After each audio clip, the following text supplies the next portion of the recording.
अब देखो next heading डालो वहां पे, fluid in motion.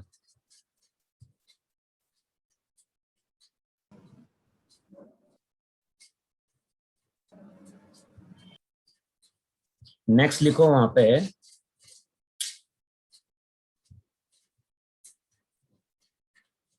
Fluid in motion.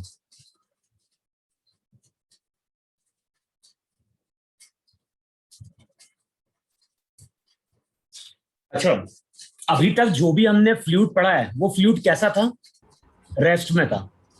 और वहां पे लिखवाया था कि फ्लूइड अगर रेस्ट में है तो उसकी कुछ प्रॉपर्टीज थी, और वहां पे प्रेशर का फॉर्मूला भी हमने डिराइव किया था, P equals to P nought plus rho G H. लेकिन मैंने क्या बोला था, वो फॉर्मूला कब तक एप्लीकेबल है? जब तक लिक्विड हमारा कैसा है? रेस्ट में। अब हम लोग बात कर रहे हैं वहां पे किसके? फ्लूइड इन मोशन की। और देखो, जब फ्लूइड मोशन में होता है तो वहां पे भी दो केस बनते हैं।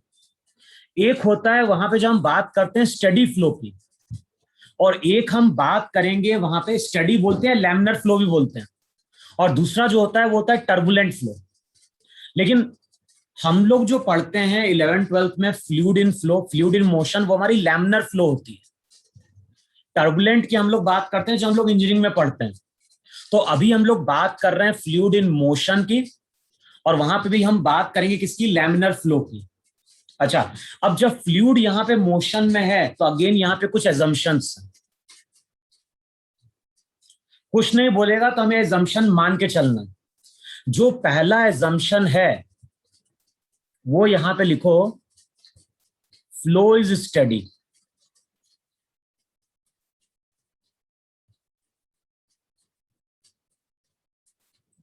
जो सबसे पहला पॉइंट है, सबसे पहला पॉइंट लिखो वहां पे, फ्लो इज स्टडी। और लिखो फ्लो अगर स्टडी है तो इसका मतलब क्या है? Velocity and pressure, velocity and pressure at each point,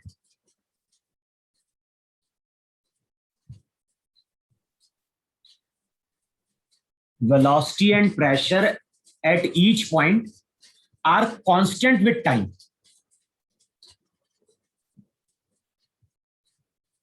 जो फर्स्ट पॉइंट है हमारा वो यहाँ पे क्या है? जो भी फ्लो है, फ्लो स्टडी है। और स्टडी फ्लो का मतलब क्या है? किसी पर्टिकुलर पॉइंट पे अगर हम देख रहे हैं तो वेलोसिटी और प्रेशर टाइम के साथ कांस्टेंट होना चाहिए। अच्छा भी बताओ, जब लिक्विड फ्लो करता है, जब लिक्विड फ्लो करता है तो हम ये मानते हैं कि लिक्विड नंबर ऑफ पार्टिकल से मिलकर बना है। लेकिन बताओ, किसी भी एक पार्टिकल को हम आइडेंटिफाई करके उसकी स्टडी कर सकते हैं क्या? समझ में आ रहा है मैं क्या बोल रहा हूं? मैं बोल रहा हूं जैसे लिक्विड है, लिक्विड तुम्हारा मूव कर रहा है। अब मैं अगर बोलता हूं कि लिक्विड में कोई पार्टिकल है, बताओ सभी पार्टिकल दिखने में कैसे हैं? सेम। अबे, जो दिखने में है, दिखने में सभी पार्टिकल कैसे हैं? सेम या डिफरेंट है? हाँ, सेम है। सेम है ना। अभी जैसे समझो कि मान लो एक कमरा है, और एक रूम में हमने क्या कर दिया? 1000 आइडेंटिकल बॉल को लाके फिल कर दिया।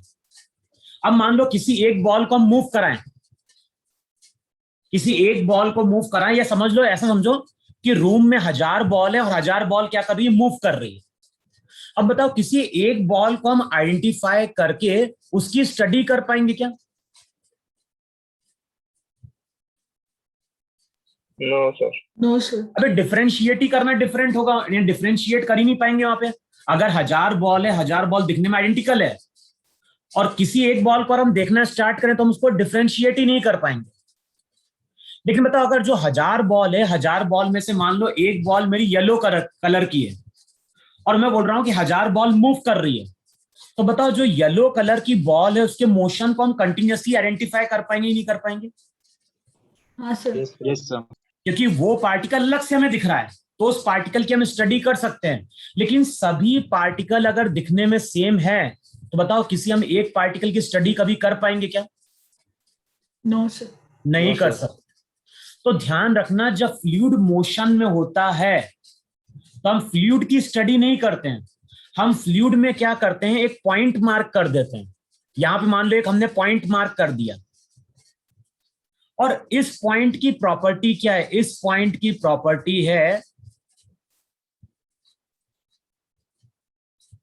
dv बाय dt 0 और dp बाय dt 0। बताओ किसी पर्टिकुलर पॉइंट पे अगर देख रहे हैं तो उस पर्टिकुलर पॉइंट पे मैंने क्या बोला है, वेलोसिटी एंड प्रेशर टाइम के साथ चेंज नहीं होना चाहिए। इसका मतलब है किसी पर्टिकुलर पॉइंट पे dv by dt and dp by dt वहां पे क्या होना चाहिए, 0 होना चाहिए।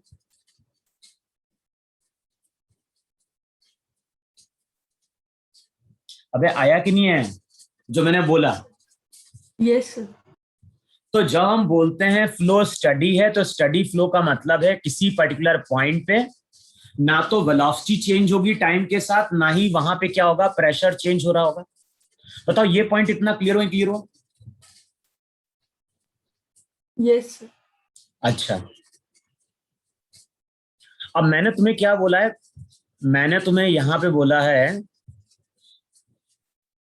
कि जब भी हम फ्लूइड की स्टडी करेंगे तो वहां पे हम किसी पॉइंट पे देख रहे होंगे।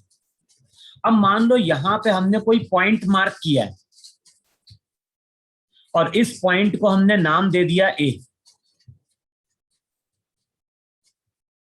अब यहां पे फ्लूइड के कुछ पार्टिकल्स हैं, यहां पे फ्लूइड के कुछ पार्टिकल्स हैं, और मान लो ये हमारा फ्लूइड का फर्स्ट पार्टिकल है, ये हमारा फ्लूइड का सेकंड पार्टिकल है, ये हमारा फ्लूइड का थर्ड पार्टिकल। अब कुछ टाइम बाद क्या होता है, कुछ टाइम बाद फ्लूइड का पार्टिकल 1 इस पॉइंट पे आता है, फ्लूइड का पार्टिकल 1 इस पॉइंट पे आता है। अब बताओ इस पॉइंट पे अगर आएगा तो वेलोसिटी कहां होगी वहां पे? सर लैग कर रहा है। यार अभी तक नहीं आया मेरे पास वाईफाई, चेक करो जरा। सही है सर। अभी कर रहा है क्या अभी? नहीं सर। क्या है यार, अभी तक शाम तक का बोला है उसने, 26 तारीख भी हो गई।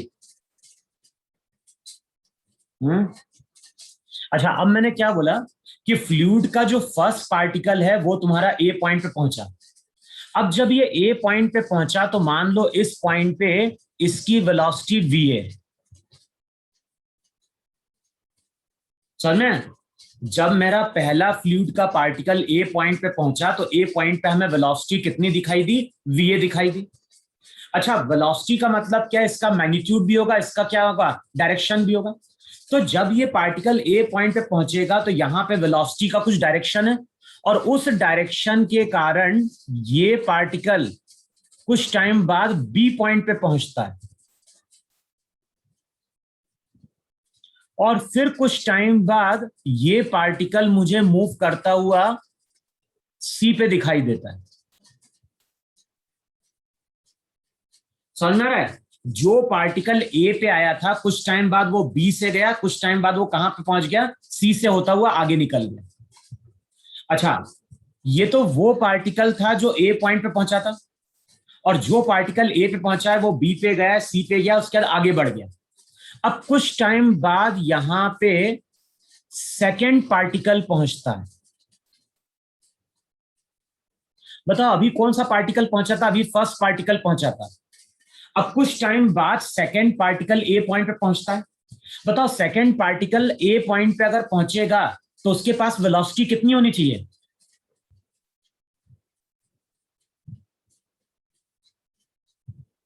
अबे हम यहां पे पार्टिकल को नहीं देख रहे हैं, हम किसी पॉइंट पे देख रहे हैं। और फ्लो अगर स्टडी है तो स्टडी फ्लो का मतलब है किसी पॉइंट पे वेलोसिटी हमेशा कांस्टेंट होनी चाहिए। तो इस पॉइंट पे जितने भी पार्टिकल पहुंचेंगे, बताओ सबकी वेलोसिटी v होगी कि नहीं होगी? Yes sir. अगर ए पॉइंट पे नहीं पहुंच रहे हैं तब तो उसकी वेलोसिटी कुछ अलग होगी, लेकिन अगर second particle, third particle, fourth particle अगर ए पॉइंट पे कभी पहुंचेगा तो उसके पास वेलोसिटी v होगी कि नहीं होगी? हाँ सर। Yes sir. अच्छा बताओ, सेकंड पार्टिकल जब ए पॉइंट पे पहुंचा तो इसके पास वेलोसिटी v है। अब इसके पास वही वेलोसिटी है जो वेलोसिटी फर्स्ट पार्टिकल के पास थी। बताओ सेकंड पार्टिकल भी कहां जाएगा? सेकंड पार्टिकल भी अब बी पे जाएगा, सी पे जाएगा, उसके बाद ये पार्टिकल आगे निकल जाएगा। तो जैसा पाथ फर्स्ट पार्टिकल ने फॉलो किया था, बताओ वैसा ही पाथ सेकंड पार्टिकल फॉलो करेगा नहीं फॉलो करेगा? अबे करेगा कि नहीं करेगा? Yes, sir. क्यों करेगा ये बताओ मुझे पहले, ये चीज क्लियर हुई? dv by dt 0 है। क्या हो गया?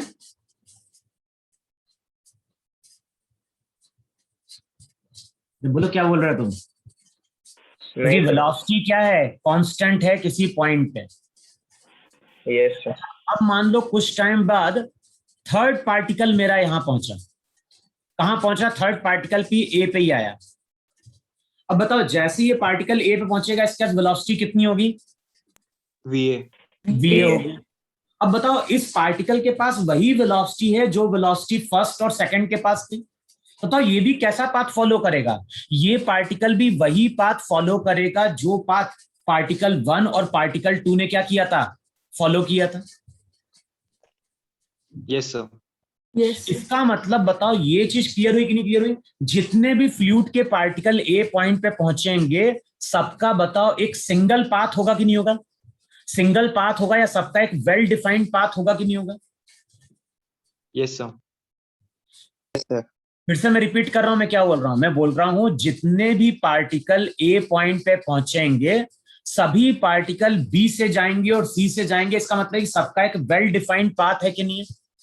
और इन सभी पार्टिकल का अगर वेल डिफाइंड पाथ है तो इस पाथ को हम लोग नाम देते हैं स्ट्रीम लाइन।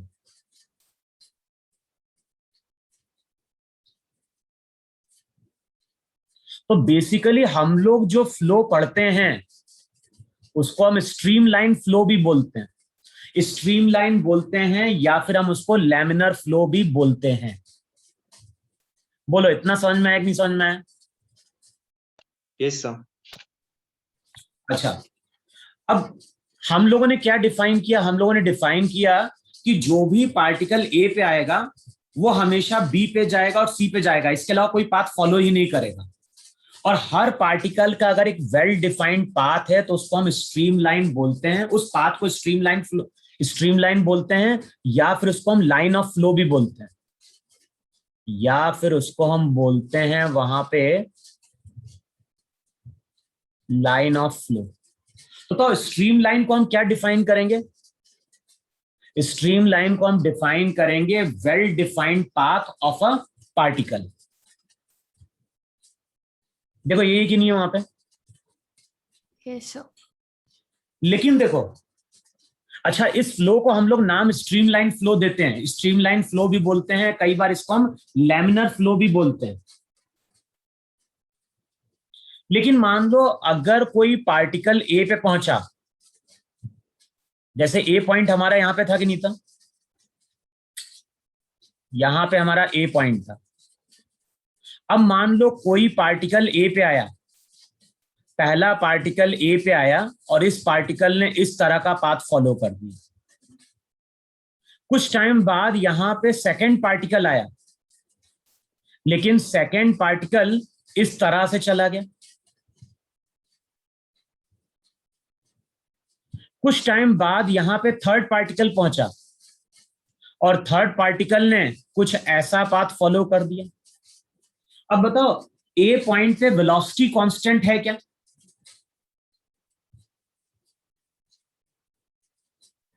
अब ए पॉइंट पे वेलोसिटी कांस्टेंट रही क्या? ए पॉइंट पे हर पार्टिकल की वेलोसिटी अलग अलग थी, तभी तो उसका डायरेक्शन वहां पे क्या हो गया? चेंज हो गया। और ऐसा अगर होता है तो उस फ्लो को हम लोग टर्बुलेंट फ्लो बोलते हैं। टर्बुलेंट फ्लो बोलते हैं, या फिर हम बोलते हैं नॉन स्टेडी फ्लो।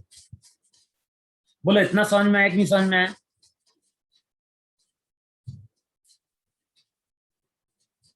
अभी क्लियर हुआ कि नहीं क्लियर हुआ वहां पर? तो अभी हम लोग बात कर रहे हैं किस फ्लो की? स्टेडी फ्लो की। और स्टेडी फ्लो की प्रॉपर्टी क्या है? हर पार्टिकल का वहां पे एक वेल डिफाइंड पाथ है और उस पाथ को हम स्ट्रीम लाइन बोलते हैं। अच्छा, अब स्ट्रीम लाइन की प्रॉपर्टी क्या है? स्ट्रीम लाइन की प्रॉपर्टी है जब भी हम किसी पॉइंट पे टेंजेंट ड्रॉप करेंगे तो वो हमें क्या देगा? वो हमें देगा उस पर्टिकुलर पॉइंट पे फ्लूइड की वेलोसिटी। नेक्स्ट पॉइंट समझ में नहीं समझ में? मैंने क्या बोला कि अगर हमें स्ट्रीम लाइन गिवन है तो स्ट्रीम लाइन के किसी पॉइंट पे टेंजेंट ड्रॉप करोगे तो हमें क्या मिल जाएगा? हमें मिल जाएगा उस पर्टिकुलर पॉइंट पे वेलोसिटी का डायरेक्शन। बोलो इतना क्लियर हुआ कि नहीं क्लियर हुआ? Yes, sir. अच्छा, जब भी हम स्ट्रीम लाइन ड्रॉ करेंगे तो नेक्स्ट प्रॉपर्टी लिखो, कभी भी दो स्ट्रीम लाइन इंटरसेक्ट नहीं करेगी। जब हम लैमिनर फ्लो की बात कर रहे होंगे या स्ट्रीम लाइन फ्लो की बात कर रहे हो तो ध्यान रखना कभी भी दो स्ट्रीम लाइन इंटरसेक्ट नहीं करेगी, क्योंकि स्ट्रीम लाइन अगर इंटरसेक्ट कर गई तो बताओ इस पर्टिकुलर पॉइंट पे दो टेंजेंट पॉसिबल है कि नहीं पॉसिबल है? एक टेंजेंट हमारी ऐसी पॉसिबल है और एक टेंजेंट हमारी ऐसी पॉसिबल है। इसका मतलब है कि इस पर्टिकुलर पॉइंट पे वेलोसिटी के दो डायरेक्शन हो सकते हैं। और बताओ वेलोसिटी का भी दो डायरेक्शन पॉसिबल है क्या किसी पॉइंट पे? अगर किसी पॉइंट पे वेलोसिटी के दो डायरेक्शन पॉसिबल हो गए तब तो फ्लो स्टडी होगी ही नहीं। अरे हाँ या ना? हाँ सर। तो जब भी हम स्ट्रीम लाइन ड्रॉ करेंगे स्ट्रीम लाइन कभी भी इंटरसेक्ट नहीं करेगी। तो आगे जब डायग्राम देखोगे बुक में, अगर तुम्हारा कोई पाइप है और मान लो पाइप से लिक्विड हमारी क्या कर रही है? पास कर रही है, तो चेक करना बुक में डायग्राम ऐसे दिया होता है, इस तरह से वो लाइंस ड्रॉ कर देते हैं। देखना जो भी बुक होगी बुक में इस तरह से लाइन ड्रॉ कर देता है और ये लाइन हमारी क्या होती है? स्ट्रीम लाइंस होती है। इतना क्लियर हुआ? क्लियर हुआ? Yes sir. अच्छा, स्ट्रीम लाइन की कैरेक्टरिस्टिक लिख ली नहीं लिखी?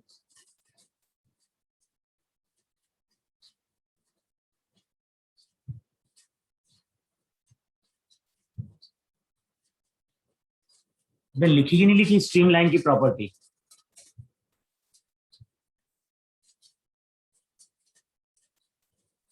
आगे बढ़े?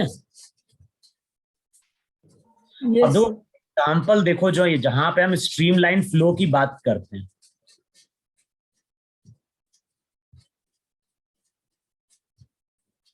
जैसे कभी घर में जो टैप होता है,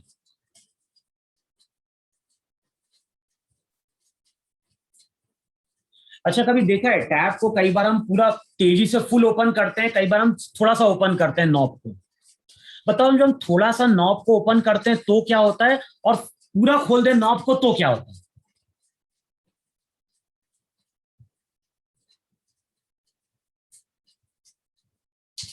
कभी नल में देखा है कि नहीं देखा है? यस ऑन करते हैं ऑफ करते हैं, तो जब हम ऑन करते हैं तो कई बार जब हम पूरा खोल देते हैं तो क्या होता है, और जब धीरे से हल्का सा खोलते हैं तो क्या होता है? कभी ऑब्जर्व करना, जब हम इसको हल्का सा ओपन करते हैं तो यहां पे अगर कोई फ्लूइड का पार्टिकल आया तो वो हमेशा ऐसे ही जाता है, और यहां पे कोई फ्लूइड का पार्टिकल आया तो वो हमेशा ऐसे ही जाता है, और कभी ऑब्जर्व करना वो नैरो होते जाता है। अब क्यों नैरो होता है वो आगे हम देखेंगे। तो इस तरह से वहां पे स्ट्रीमलाइन बनती है। तो जब हम नल को थोड़ा सा ओपन करते हैं तो वहां पे क्या होता है, अगर कोई पार्टिकल यहां पे आया है या फिर कोई पार्टिकल यहां पे आया है तो ये पार्टिकल हमेशा इसी पाथ को क्या करता है, फॉलो करते हुए चलता है। और अगर ये ऐसे एक ही पाथ को फॉलो करते हुए चल रहा है तो उसको वहां पे हम क्या बोलते हैं, स्ट्रीमलाइन फ्लो बोलते हैं। लेकिन कई बार तुम ऑब्जर्व करना, जब हम नल को टैप को पूरा फुल ओपन कर देते हैं तो फिर फ्लो ऐसे नहीं जाती नैरो होते हुए, और ऑब्जर्व करोगे वहां पे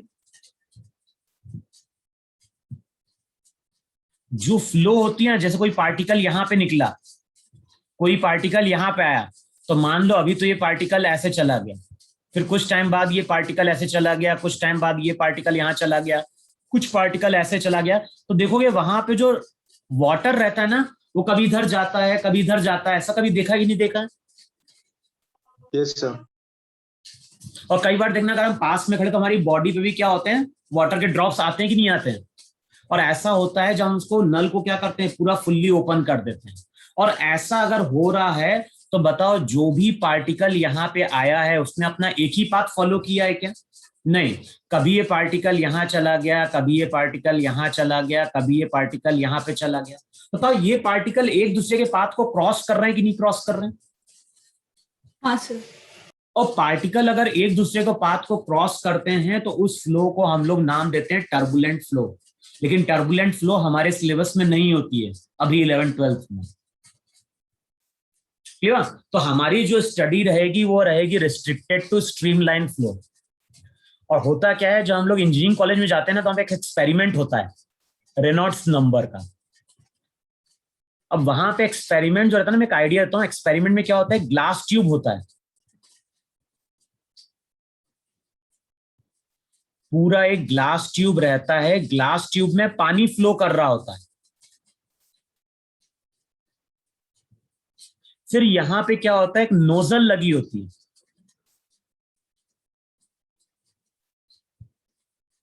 मैं एक रफ सेटअप बना रहा हूं। यहां पे एक नोजल रहती है जिसमें KMnO4 का सॉल्यूशन होता है। तो यहां पे एक नोजल है जिसमें KMnO4, क्या ऐसे लिखते हैं ना KMnO4 कि स्मॉल में लिखते हैं? Small N. स्मॉल रहता है ना मैग्नीज, एन स्मॉल, एन स्मॉल हो जाएगा तो ऐसा लिखा जाता है के।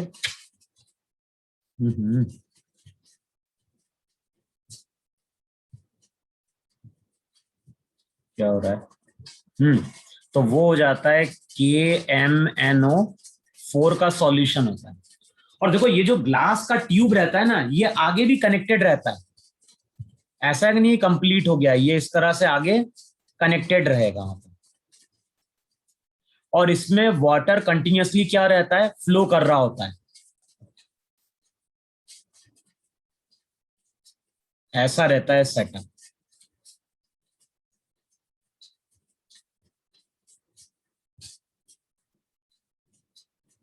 अब देखो ये जो पाइप है ना, इस पाइप में क्या होता है, यहां पे एक नॉब लगा रहता है। और नॉब से हम क्या करते हैं, फ्लो को कंट्रोल करते हैं। जैसे घर में भी जो पानी आता है तो जो मेन जो स्टेशन रहता है जहां से ओपन किया जाता है, तो वहां पे भी नॉब रहता ही नहीं रहता जहां से हम फ्लो को कंट्रोल करते हैं। हाँ Yes, sir. sir. Yes sir. अगर हमें थोड़ा सा रिलीज करना है कम प्रेशर में तो उसको हल्का सा ओपन करते हैं, ज्यादा रिलीज करना है तो उसको और ओपन करते हैं। तो यहाँ पे क्या होता है, नॉब लगी रहती है और नॉब से हम क्या करते हैं, वाटर के फ्लो को कंट्रोल करते हैं। अच्छा, हम लोग फ्लो ऐसी मेंटेन करने की कोशिश करते हैं कि लेमिनर हो। लेमिनर का मतलब है कि पार्टिकल अपने एक ही पाथ को क्या कर रहा होगा, फॉलो कर रहा होगा। अच्छा, अब हम कैसे बोले कि फ्लो यहाँ पे लेमिनर है? तो ग्लास का ट्यूब है और ग्लास के ट्यूब से ट्रांसपेरेंट पानी जा रहा है। अब जो KMnO4 होता है उसका कलर क्या होता है सॉल्यूशन का? पर्पल। पर्पल कलर होता ही नहीं होता है। अब एक्सपेरिमेंट में क्या होता है, KMnO4 का सॉल्यूशन यहां पे धीरे से हम स्लोली रिलीज करते हैं। अच्छा, फ्लो अगर लेमिनर होगी तो क्या होगा, फ्लो अगर लेमिनर होगी ना तो पूरा ग्लास का ट्यूब पर्पल नहीं होता है और बीच में हमें एक लेयर दिखाई देती है केवल पर्पल कलर की। और बताओ बीच में ही अगर हमें केवल एक लेयर दिखाई दे रही है पर्पल कलर की, इसका मतलब क्या हुआ, इसका मतलब है कि फ्लो हमारी कैसी जा रही है, लेमिनर जा रही है। लेकिन बताओ अगर टर्बुलेंट होगी तो क्या होगा, पूरा पानी का फ्लो। टर्बुलेंट अगर होगी तब तो जैसे ही हम KMnO4 का सॉल्यूशन इंट्रोड्यूस करेंगे, पूरा का पूरा जो ग्लास का पाइप होगा वो पूरा का पूरा हमें क्या दिखाई देने लगेगा, पर्पल कलर का दिखाई देने लगेगा। तो इस तरह का एक एक्सपेरिमेंट होता है जहां पे हम रेनॉल्ड्स नंबर कैलकुलेट करते हैं, लेकिन अपने को उससे कोई मतलब नहीं है। लेकिन ऐसे एक्सपेरिमेंट होते हैं जहां पे हम प्रूव करते हैं कि फ्लो हमारी क्या है, लेमिनर। बोलो इतना समझ में आया कि नहीं समझ में? Yes sir. तो जो पहला पॉइंट मैंने बोला है, पहला पॉइंट मैंने यही बोला है कि जो फ्लो है, फ्लो हमारी क्या होगी, स्टडी होगी। स्टडी फ्लो का मतलब है कि जितने भी फ्लूइड के पार्टिकल्स हैं उनका वहां पे क्या है, वेल डिफाइंड पाथ है। अब जो नेक्स्ट पॉइंट है या जो नेक्स्ट एजम्पशन है वो लिखो वहां पे लिक्विड इज नॉन विस्कस।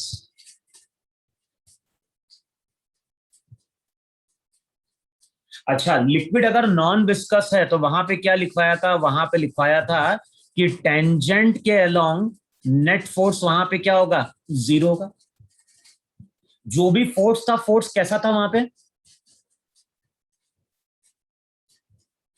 अबे नॉर्मल फोर्स था कि नहीं था? अगर लिक्विड विस्कस होता, लिक्विड अगर नॉन विस्कस होता है तो वहां पे फोर्स केवल नॉर्मली एक्ट करता है कि नहीं एक्ट करता है?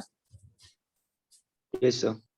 और मैंने वहां पे ये बोला था कि लिक्विड अगर नॉन विस्कस है तो वहां पे कोई विस्कस फोर्स नहीं डेवलप होगा। Viscous force similar to friction था कि नहीं था? और यस सर। जिस तरह से फ्रिक्शन के कारण वहां पे एनर्जी का लॉस होता है, सिमिलरली अगर विस्कस फोर्स होगा तो उसके कारण फ्लूइड की एनर्जी का लॉस होता है। लेकिन यहां पे अगर फ्लूइड नॉन विस्कस है, इसका मतलब हो गया no loss of energy.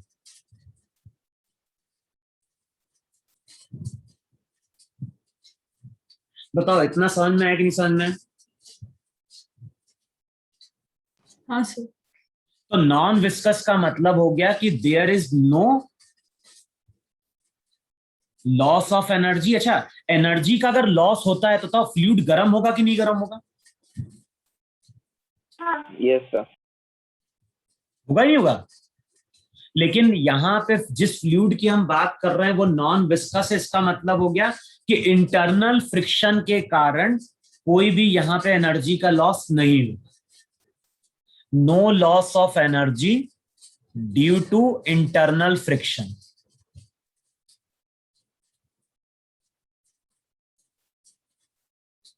Internal friction का मतलब हो गया विस्कस फोर्स। बताओ ये चीज समझ में आई कि नहीं समझ में आई? अच्छा, अच्छा बताओ मुझे, अगर एनर्जी का लॉस नहीं हो रहा है, अगर हीट डेवलप होगी तब तो एनर्जी का लॉस होगा। लेकिन अगर एनर्जी का लॉस नहीं हो रहा है, इसका मतलब है कि यहां पे हम एनर्जी को कंजर्व कर सकते हैं, नहीं कंजर्व कर सकते हैं? Yes sir. हाँ सर। ठीक है, आगे इस प्रॉपर्टी को हम यूज करेंगे वहां पे। अच्छा, थर्ड जो रहता है, हम जिस फ्लो की बात करते हैं स्टेडी तो है, साथ में हमारी फ्लो इररोटेशनल है। तो नेक्स्ट लिखो वहां पे फ्लो इज इररोटेशनल।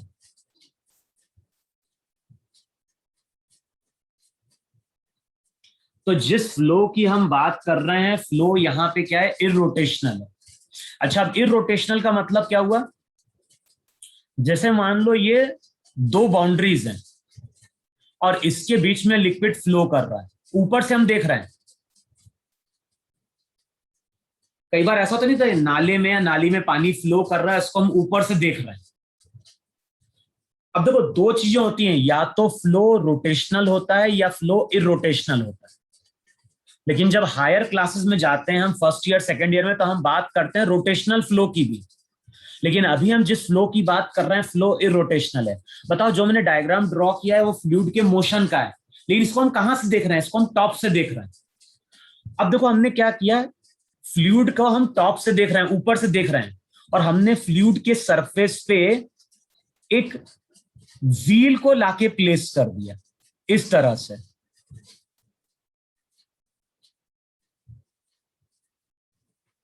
डायग्राम समझ में आ रहा है नहीं समझ में आ रहा है? लिक्विड पास कर रहा है, लिक्विड को हम ऊपर से देख रहे हैं, और लिक्विड के सरफेस पे हमने क्या किया कि व्हील को लाके प्लेस कर दिया। अच्छा, अब ध्यान है, अगर फ्लो इररोटेशनल है तो ये जो व्हील रहेगा ये कंटिन्यूअसली इसी ओरिएंटेशन में मूव करता रहेगा। यानी इसकी एक ब्लेड हमेशा इसी पोजीशन पे रहेगी, दूसरी ब्लेड इस पोजीशन पे रहेगी, और तीसरी ब्लेड इस पोजीशन पे रहेगी। इसका मतलब है कि इस व्हील के पास केवल लीनियर वेलोसिटी होगी। यानी हम ये बोल सकते हैं कि जो व्हील हमने सरफेस पे लाके प्लेस किया उसका मोशन प्योर ट्रांसलेशनल है। होगा? अगर ऐसा होगा तो फ्लो हमारी कैसी है? इररोटेशनल है। लेकिन अगर लिक्विड मूव कर रही है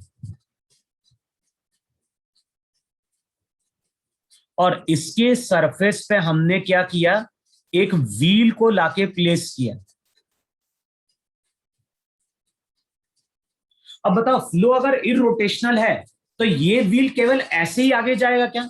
अब होगा क्या, अगर फ्लो रोटेशनल हुई तो ये व्हील आगे भी जा रहा होगा और साथ में ये व्हील सेंटर के अबाउट क्या कर रहा होगा, रोटेट भी कर रहा होगा। बताओ ऐसा होगा कि नहीं होगा?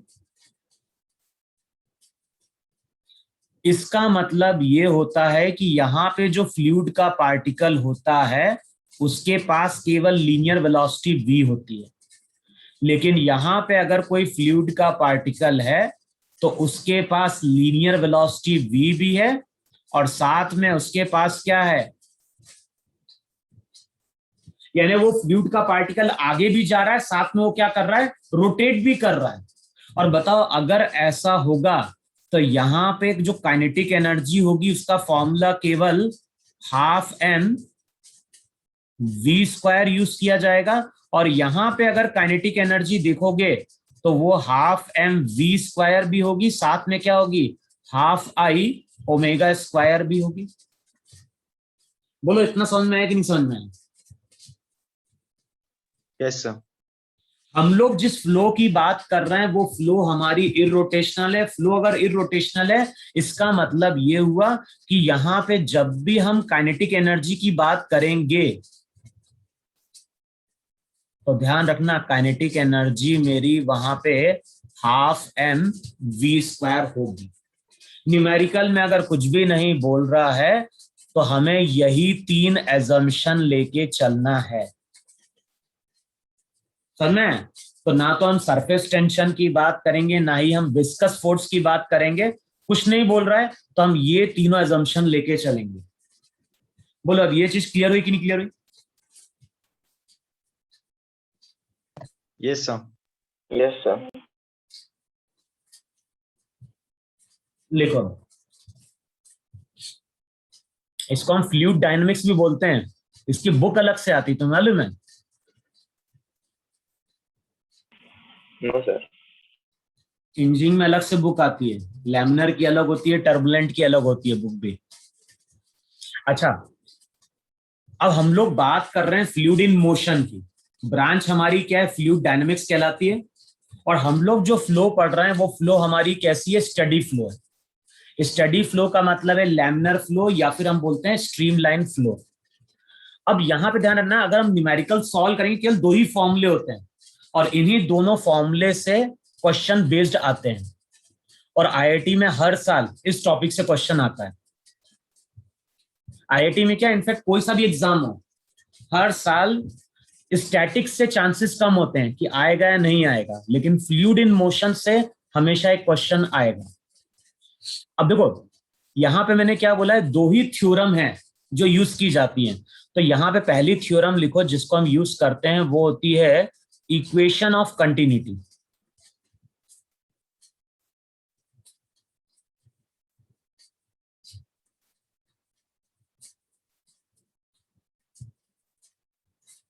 तो हेडिंग डालो वहां पे इक्वेशन ऑफ कंटिन्यूटी,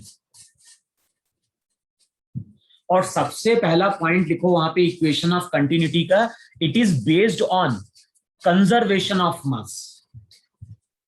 जो भी इक्वेशन ऑफ कंटिन्यूटी है वो किस पे बेस्ड है, वो बेस्ड है कंजर्वेशन ऑफ मास पे।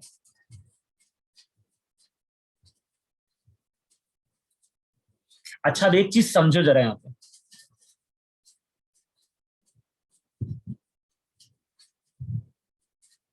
जैसे मान लो यहां पे एक बॉक्स है और यहां पे बॉक्स में हमने ओपनिंग बनाई है।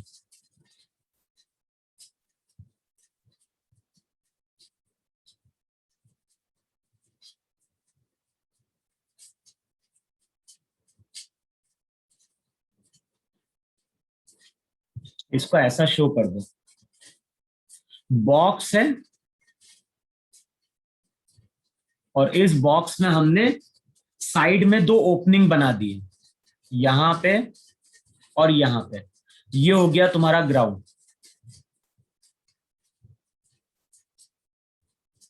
तो ग्राउंड पे हमने बॉक्स को लाके प्लेस किया है, लेकिन बॉक्स में हमने क्या करी है, 2 ओपनिंग बनाई है।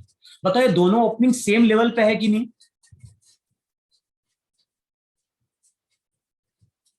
Yes, अब ये sir. जो ओपनिंग है, ओपनिंग सेम हाइट पे बनाई ना, सेम लेवल पे, Yes, sir. ग्राउंड पे, ग्राउंड के पास जो बॉक्स है सरफेस, वहां पे हमने 2 ओपनिंग क्रिएट कर दी।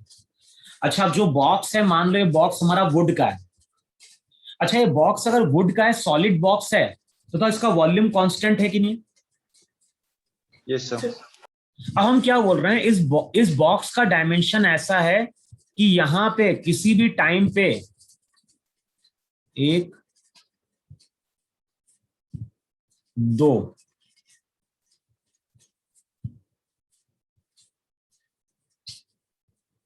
यानी बॉक्स की विड्थ इस तरह से ली गई है कि बॉक्स में किसी टाइम पे केवल 3 बॉल रह सकती हैं। किसके अलावा? ये जो बॉक्स की लेंथ है, लेंथ हमने इस तरह से डिजाइन करी है कि इस बॉक्स में किसी भी टाइम पे केवल 3 बॉल ही एकोमोडेट कर सकती है। इतना समझ में आया, नहीं समझ में आया? Yes, sir. अब मैं क्या बोल रहा हूं, यहां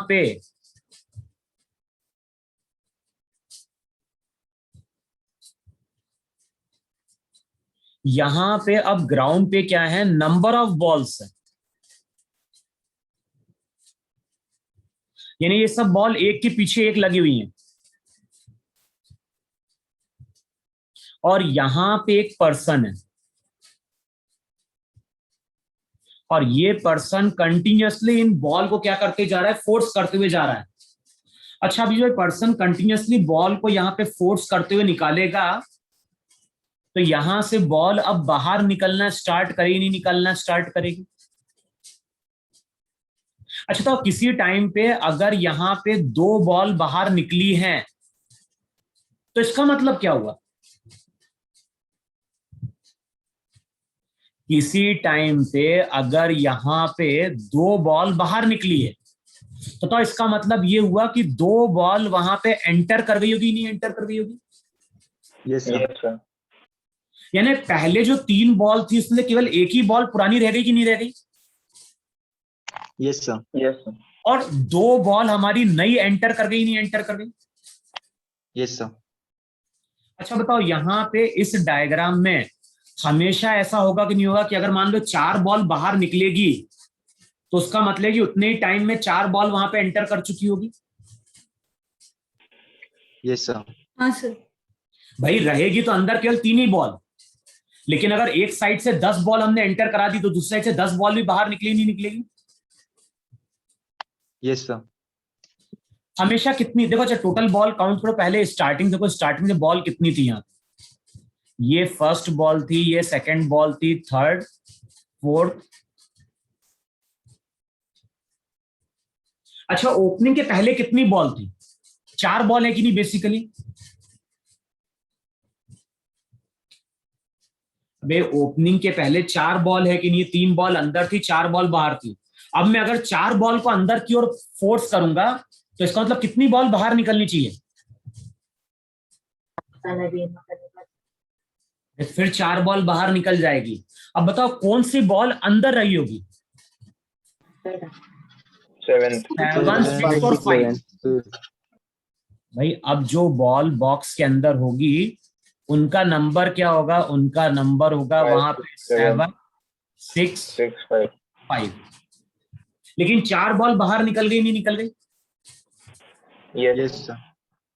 लेकिन अब इसमें एक चीज समझो जरा, मान लो यही बॉक्स था,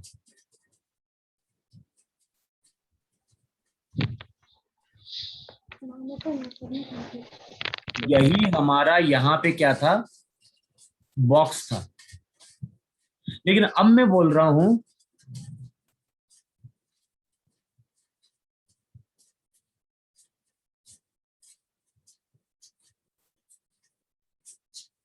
बताओ कितनी बॉल अंदर दिख रही है?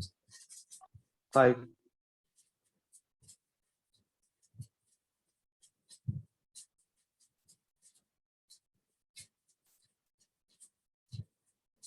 कितनी बॉल बाहर निकली? 2. और कितनी बॉल अंदर गई होंगी टोटल? 5. 5 क्यों, 4 ना, टोटल 7 ही बॉल है ना अपने पास।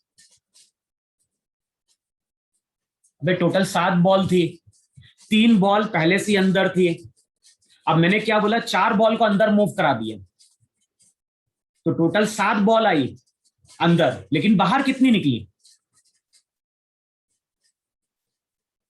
2। अबे 2। अभी कौन कौन सी बॉल अंदर है? 7, 6, 5, 4, 3। तो टोटल हमने कितनी बॉल अंदर कराई? 4 बॉल अंदर कराई, लेकिन निकली कितनी वहां से आगे? 2। तो ऐसा दो। हो सकता है कि नहीं हो सकता है? तो मुझे यस सर। हो सकता है, ऐसा हो सकता है अगर ये बॉल बैलून की हो। जैसे बैलून क्या, उसका शेप फिक्स्ड होता है क्या? नहीं, वो कंप्रेसिबल होता है। तो इस तरह का डायग्राम बन सकता है अगर बॉल हमारी कैसी हो, कंप्रेसिबल हो। लेकिन बॉल अगर इनकंप्रेसिबल हुई तो क्या बोलोगे? 3 ही हो सकता। अगर बॉल इनकंप्रेसिबल है तब तो हमेशा हम ये बोलेंगे कि 4 बॉल अगर अंदर जाएगी तो उतने टाइम में 4 बॉल क्या होगी? बाहर निकल जाएगी वहां पे। Yes sir. बोलो, इतनी चीज सबको समझ में आई कि नहीं समझ में आई? Yes sir. अब बताओ, हम लोग जो फ्लूइड पढ़ते हैं वो फ्लूइड कैसा होता है, कंप्रेसिबल या इनकंप्रेसिबल? इनकम्प्रेसिबल। हम लोग जिस फ्लूइड की बात करते हैं वो फ्लूइड इनकंप्रेसिबल है, तो बताओ उस फ्लूइड के लिए ये प्रॉपर्टी हमेशा एप्लीकेबल होगी नहीं एप्लीकेबल होगी? Yes yes sir. चलो, अब इसी प्रॉपर्टी बेस्ड है इक्वेशन ऑफ कंटिन्यूटी।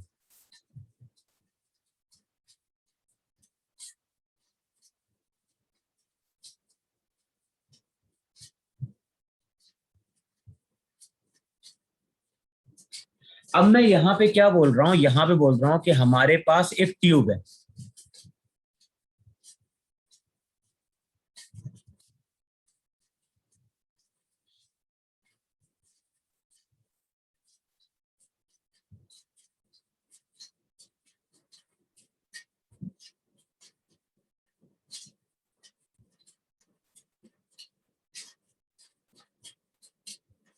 अच्छा बताओ, जो मैंने ट्यूब यहां पे शो किया है, बताओ उसका एरिया ऑफ क्रॉस सेक्शन कैसा लिया है मैंने?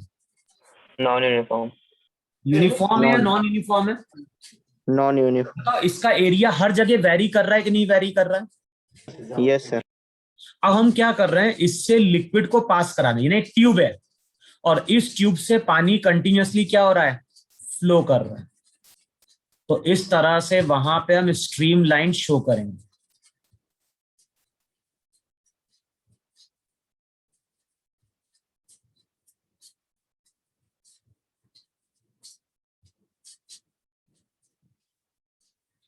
अब मैंने क्या किया, यहां पे एक सेक्शन लिया ट्यूब का। जो भी पाइप है, पाइप का area of cross section non uniform है और यहां से लिक्विड कंटिन्यूअसली फ्लो कर रहा है। अब मैंने यहां पे कुछ सेक्शन मार्क किए, इसको हम बोल रहे हैं सेक्शन 1, इसको बोल रहे हैं 2, 2। अच्छा बताओ, सेक्शन 1 पे एरिया कुछ होगा कि नहीं होगा? तो यहां पे हमने एरिया मान लिया A1। यहां पे एरिया जो रहेगा वो एरिया हमने क्या मान लिया? A2। यहां पे एरिया अलग है और यहां पे अगर देखोगे तो यहां पे एरिया हमारा क्या है? अलग है। तो सेक्शन 1 पे एरिया A1 है, सेक्शन 2 पे एरिया कितना है? A2 है। अच्छा, यहां पे जो लिक्विड एंटर कर रहा है उसकी वेलोसिटी V1 है और यहां पे जो लिक्विड बाहर आ रहा है उसकी वेलोसिटी कितनी है? V2 है।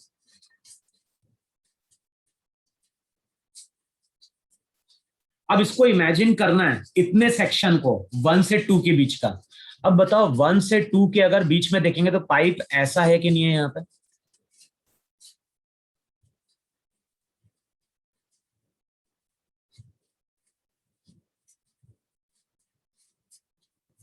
यहां पे एरिया A1, वेलोसिटी V1, यहां पे एरिया A2, वेलोसिटी V2 और लिक्विड कंटिन्यूअसली यहां पे क्या कर रहा होगा? फ्लो कर रहा होगा।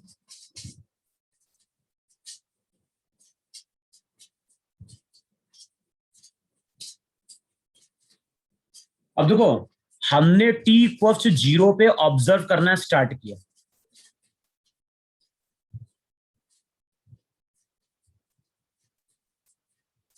अच्छा, t इक्वल्स टू 0 पे अगर देखेंगे तो यहां पे लिक्विड की एक लेयर होगी कि नहीं होगी, यहां पे इस तरह से। बताओ डेल्टा टी टाइम बाद ये लेयर कितनी आगे बढ़ जाएगी, और डेल्टा टी हमारा स्मॉल टाइम इंटरवल। तो बताओ जो लेयर यहां पे थी, डेल्टा टी टाइम बाद वो लेयर यहां पहुंच जाएगी नहीं पहुंच जाएगी, और ये लेयर कितना आगे बढ़ेगी। देखो इस लेयर की वेलोसिटी v1 है कि नहीं है। अबे जो लेयर यहां पे उसकी वेलोसिटी v1 है, और कितने टाइम बाद हम देख रहे हैं, डेल्टा टी टाइम बाद देख रहे हैं, तो ये लेयर कितना डिस्प्लेसमेंट होगा, v1 इंटू डेल्टा टी। बताओ इतना समझ में आया कि नहीं समझ में आया। यानी हम ये बोल सकते हैं कि डेल्टा टी टाइम में जो लिक्विड यहां पे एंटर किया वो यही एंटर किया कि नहीं एंटर किया।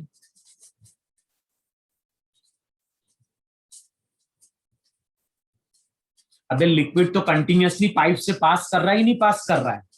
तो जो लेयर t को 0 पे एंड पे थी, डेल्टा टी टाइम बाद वो layer v1 into delta T आगे बढ़ जाएगी, और ये लेयर जितने से आगे बढ़ेगी इसका मतलब है कि इतना लिक्विड यहां पे क्या कर गया, एंटर कर गया। बोलो इतना समझ में आया कि नहीं समझ में आया। हाँ सर। Yes, sir. अच्छा, अब t इक्वल से 0 पे यहां पे भी कोई लेयर होगी कि नहीं होगी। यहां पे हमने t की वैल्यू 0 ली।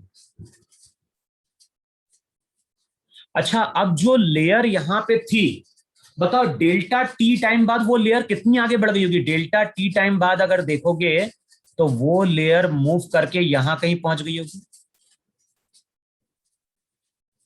और बताओ ये लेयर कितना आगे बढ़ गई होगी। ये लेयर यहां पे आगे बढ़ी होगी v1 sorry v2 into delta T.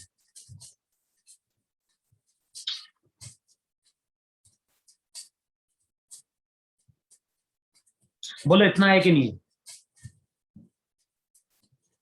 एक लेयर देखो, जो भी ट्यूब है, ट्यूब के हम किसी पार्ट की स्टडी कर रहे हैं, और हम क्या देख रहे हैं कि डेल्टा टी टाइम में जो लिक्विड यहां पे एंटर किया, और डेल्टा टी टाइम में अगर देखोगे, बताओ इतना लिक्विड बाहर आया कि नहीं बाहर आया।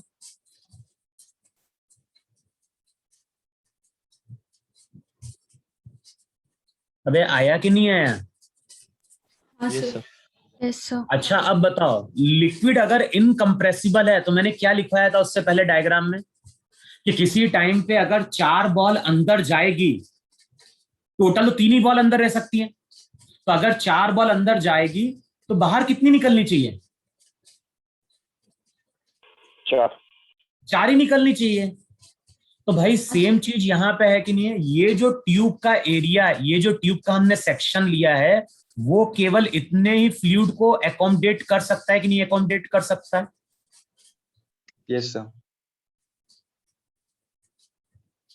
ना तो पाइप एक्सपांड करेगा, ना ही लिक्विड हमारा एक्सपांड करेगा। तो जो मैंने कलर से ड्रॉ किया है, केवल उतना ही फ्लूइड किसी टाइम पे पाइप के अंदर रह सकता है। तो लिक्विड अगर इनकम्प्रेसिबल है, तो हम ऐसा बोल सकते नहीं बोल सकते हैं कि जितना लिक्विड यहां पे अंदर गया होगा डेल्टा टी टाइम में, बताओ उतना ही लिक्विड वहां पे बाहर आया होगा नहीं बाहर आया होगा। Yes sir. अच्छा, अब बताओ v2 इंटू डेल्टा टी या v1 into delta T length है कि नहीं। Yes sir. अब यहां पे बताओ, ये जो लिक्विड यहां पे एंटर किया, इसका मास में m1 बोल रहा हूं, और यहां पे जो लिक्विड बाहर आया उसका मास क्या है, m2। अब चेक करो, जो भी मास होता है, मास को हम क्या लिखते हैं, मास को हम लिक्विड की डेंसिटी इनटू वॉल्यूम लिखते हैं। बताओ वॉल्यूम क्या होगा, इसका volume approximately area into length होगा कि नहीं होगा।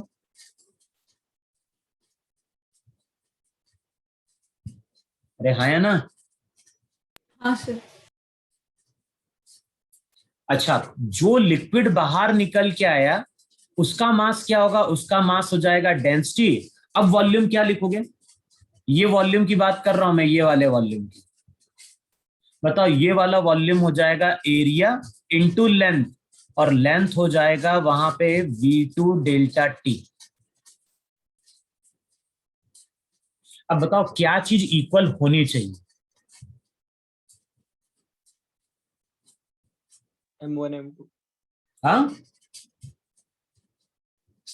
अबे लिक्विड अगर इनकम्प्रेसिबल है तो वहां की प्रॉपर्टी क्या होगी? जितना वॉल्यूम यहाँ पे एंटर किया उतना ही वॉल्यूम वहां से बाहर निकले, नहीं निकलेगा? और Yes, sir. Volume into density क्या देता है? मास देता है। इसका मतलब है कि यहाँ पे इन दोनों मास को हम इक्वेट कर सकते हैं, नहीं इक्वेट कर सकते हैं? Yes sir. अब बताओ, इन दोनों को अगर इक्वेट करोगे तो क्या टर्म कैंसिल आउट हो जाएगी? Rho delta rho T delta. Cancel out होगी, और हमें इक्वेशन क्या मिलेगी? A1V1 equals to A2V2। तो बताओ, जो हमने 2 पॉइंट चूज किए वहां पे A1V1 A2V2 के बराबर आ गया कि नहीं आ गया? तो हाँ यहां सर। से हम Yes, ये sir. बोल सकते हैं कि product of area into velocity हमेशा कांस्टेंट रहेगा। अच्छा, अब इसकी यूनिट चेक करो जरा। एरिया किस में होगा? मीटर स्क्वायर में, है ना? और वेलोसिटी किस में होगी? तो बताओ इसकी यूनिट क्या बन जाएगी? इसकी unit meter cube per second होगी कि नहीं होगी? Yes sir. Yes sir. Meter cube का मतलब वॉल्यूम पर सेकंड। तो ध्यान रखना, इसको हम डिनोट करते हैं क्यू से, और ये जो क्यू रहता है इसको हम बोलते हैं डिस्चार्ज। तो कई बार क्वेश्चन में पूछता है कि लिक्विड कितना डिस्चार्ज हुआ, तो लिक्विड डिस्चार्ज का मतलब हुआ 1 सेकंड में कितना वॉल्यूम बाहर आया, तो वो बेसिकली एरिया इंटू वेलोसिटी होगा। लेकिन ये रिजल्ट तभी पॉसिबल हो पाएगा जब फ्लो हमारी कैसी होगी? फ्लो लैमिनर होगी, और साथ में फ्लो हमारी क्या होनी चाहिए? लिक्विड कैसा होना चाहिए? इनकंप्रेसिबल होना चाहिए।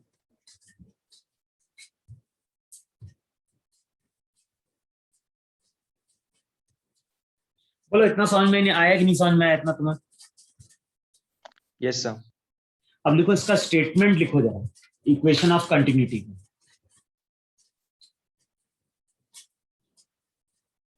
लिखो वहां पे statement, in case of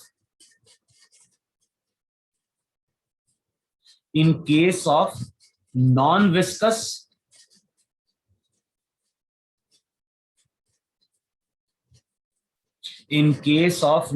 viscous incompressible.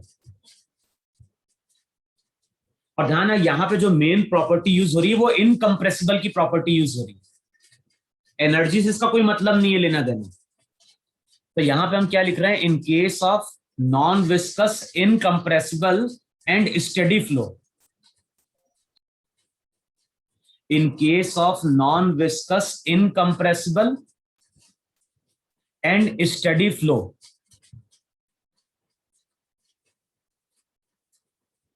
Product of area into velocity,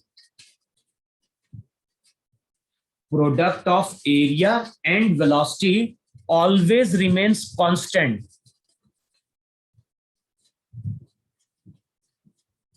Product of area and velocity always remains constant at any point.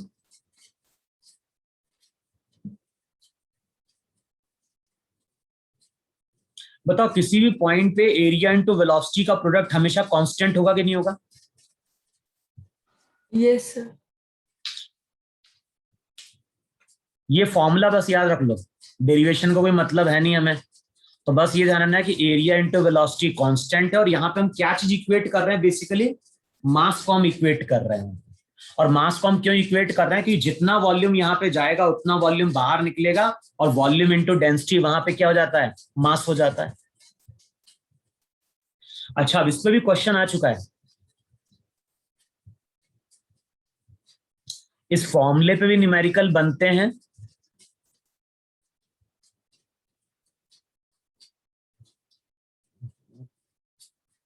और इसकी थ्योरी पे भी न्यूमेरिकल आता है।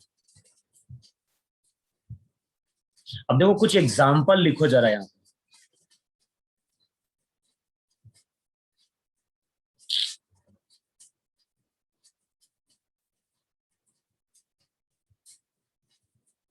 अब देखो, जो पहला एग्जाम्पल मैंने बोला, वहां पे मैंने क्या बोला था? वहां मैंने बोला था कि अगर टैप है,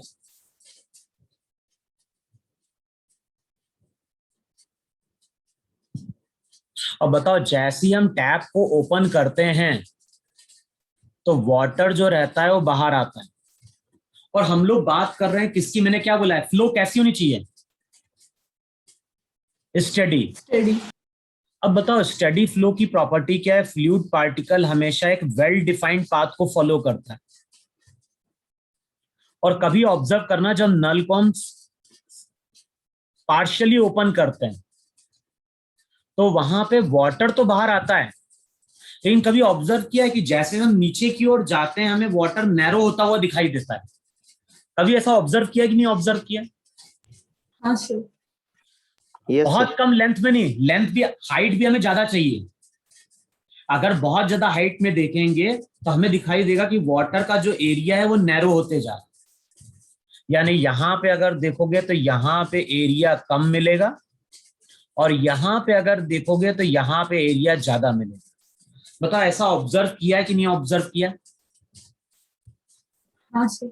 अच्छा, अब इसका रीजन क्या है? तो इसका रीजन है वहां पे कि हमने क्या डिफाइन किया है? Product of area into velocity किसी भी पॉइंट पे हमेशा कांस्टेंट रहेगा कि नहीं रहेगा?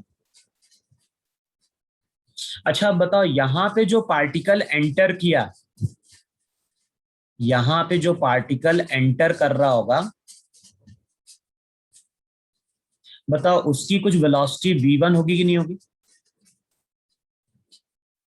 देखो, अगर ये पार्टिकल नीचे की ओर जा रहा है, बताओ ग्रेविटी के कारण इसकी वेलोसिटी वही रहेगी क्या जो यहां पे होगी?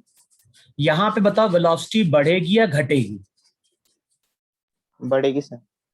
भाई कोई भी वाटर का ड्रॉप या कोई पार्टिकल नीचे की ओर आ रहा होगा तो वहां पे ग्रेविटी के कारण उसकी वेलोसिटी बढ़ जाएगी। और बताओ एरिया इंटू वेलोसिटी का प्रोडक्ट कांस्टेंट है, तो ये रिलेशन क्या बता रहा है? ये रिलेशन बता रहा है कि किसी पॉइंट पे अगर वेलोसिटी बढ़ गई है तो एरिया को वहां पे क्या होना पड़ेगा? डिक्रीज होना पड़ेगा। और यही रीजन है जिसके कारण पानी क्या होता है? नैरो होते हुए जाता है वहां पे। अच्छा, इसका उल्टा कभी देखा ही नहीं देखा है? इसका उल्टा क्या होता है? अगर मान लो इस टैप को हमने इस तरह से ऊपर की ओर मोड़ दिया,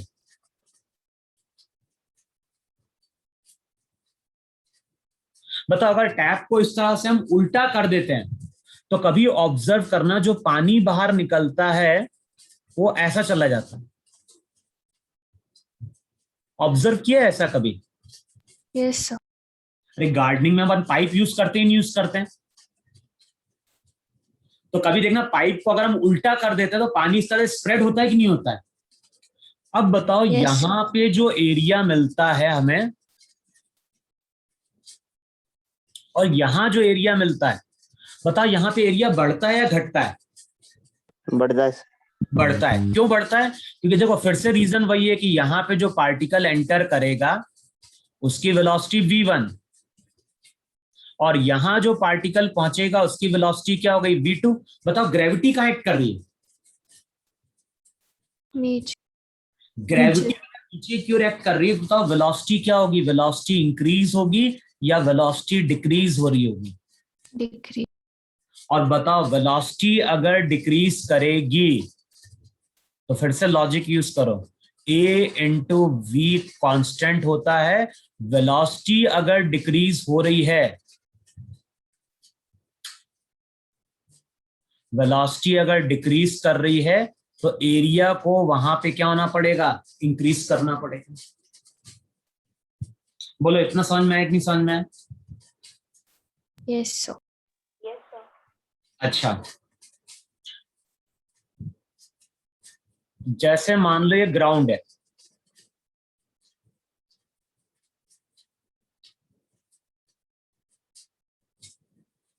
देखो ये ग्राउंड है, और ग्राउंड पे ऐसे पाइप जा रहा है पानी का।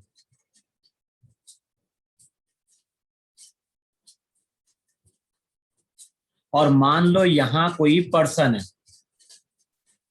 यहाँ कोई पर्सन है जिसने पानी के इस पाइप को होल्ड करके रखा है।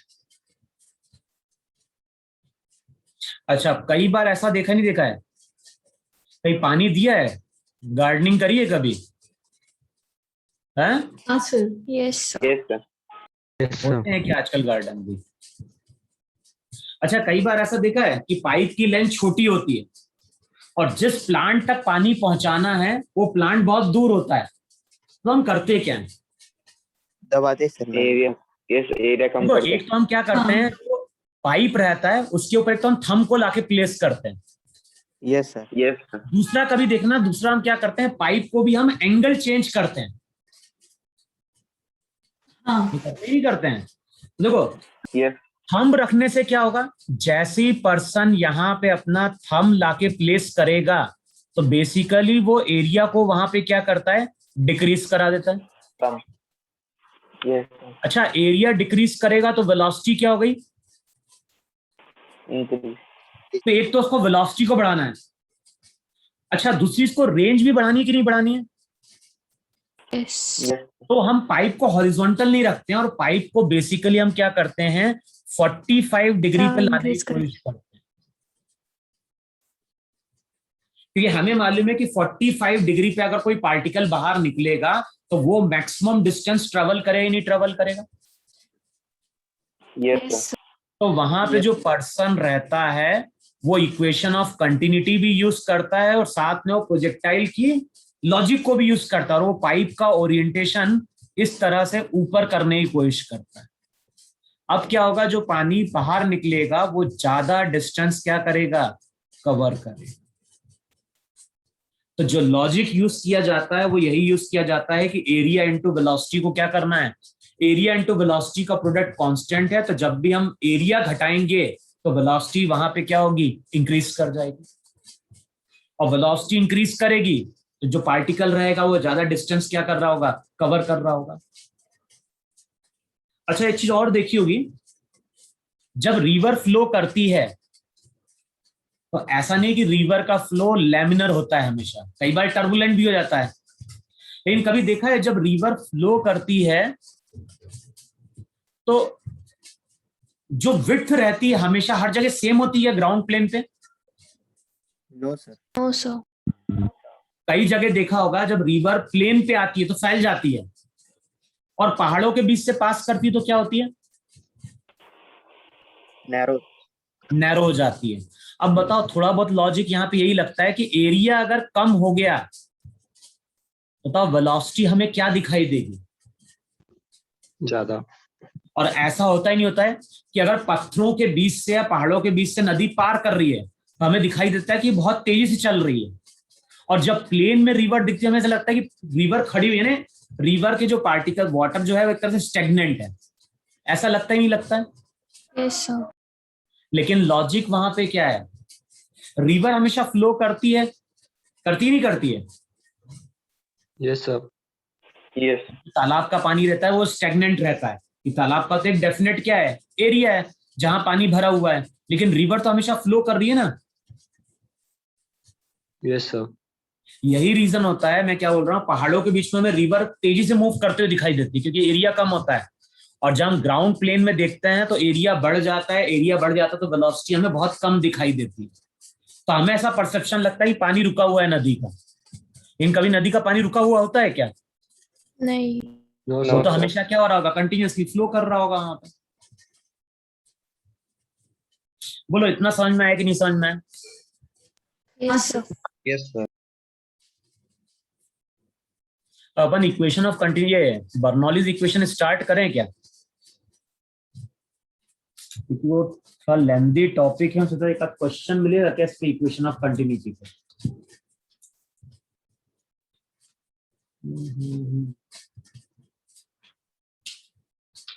क्योंकि वो इतनी जल्दी हो नहीं पाएगा इक्वेशन ऑफ कंटिन्यूटी को। बर्नौलीज तो इतनी जल्दी नहीं हो पाएगा। कुछ क्वेश्चन है क्या मॉड्यूल के तुम लोग को जो डिस्कस करने हैं? तो फिर अपन अगले लेक्चर में स्टार्ट करें equation of Bernoulli's equation. Sir वो होमवर्क के क्वेश्चन दिए। अब चलो अपन उसको देखते हैं। मैं देखा था इक्वेशन ऑफ कंटिन्यूटी। चलो एक क्वेश्चन मिल रहा है, ये करके दिख रहा है इक्वेशन ऑफ कंटिन्यूटी से। Yes, sir. लिखो वहां पे क्वेश्चन लिखो, an incompressible liquid flows through a horizontal tube. An incompressible liquid flows through a horizontal tube as shown in figure.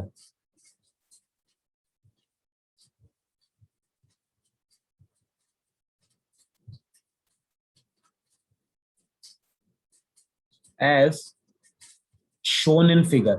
तो इनकम्प्रेसिबल लिक्विड है, कुछ ऐसा पास कर रहा होगा, कुछ ऐसा पास कर रहा होगा। अच्छा, वहां पे एरिया लिखो जरा।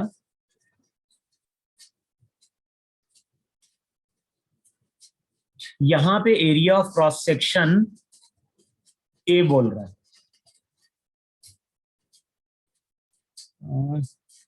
यहां पे भी एरिया ए बोल रहा है,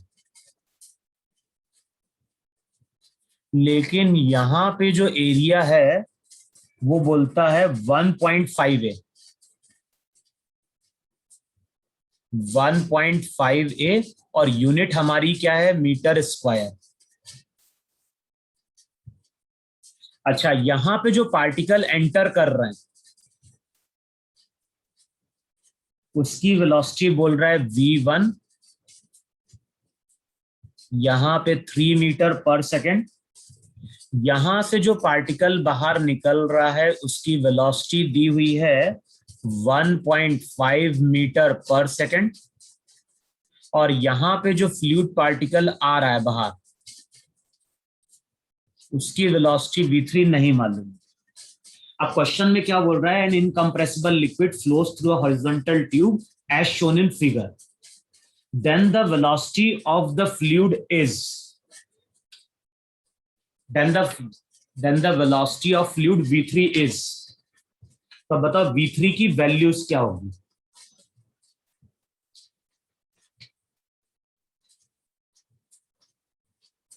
बताओ प्रॉपर्टी यहां पे क्या यूज होगी, प्रॉपर्टी यहां पे यूज होगी जितना लिक्विड यहां पे एंटर करेगा उतने टाइम में यहां से भी लिक्विड बाहर आएगा, और बताओ उतने टाइम में यहां से भी लिक्विड बाहर आएगा कि नहीं आएगा। Yes sir.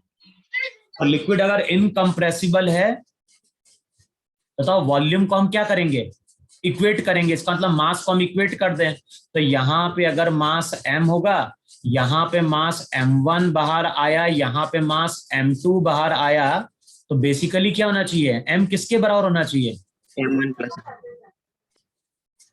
और m का मतलब यहां पे क्या हो गया, हम ऐसा बोल सकते हैं एरिया इंटू वेलोसिटी, किसके बराबर हो गया, a into v2 plus 1.5A into v3।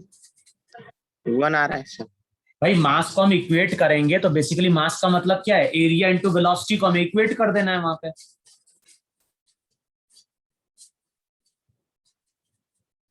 मास को अगले स्टेप में एरिया इंटू वेलोसिटी लिख दो, क्योंकि density into delta T cancel out हो जाता है।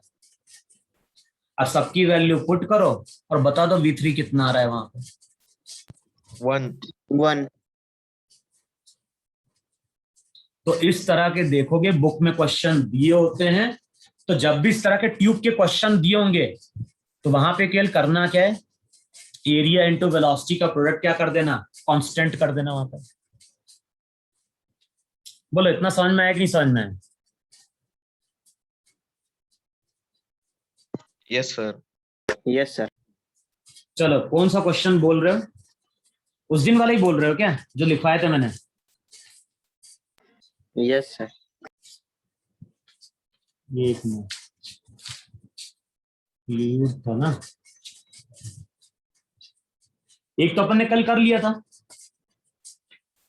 अपने कल कौन सा डिस्कस किया था, 168 कर था कि 169 किया था, 168 168 कर लिया था।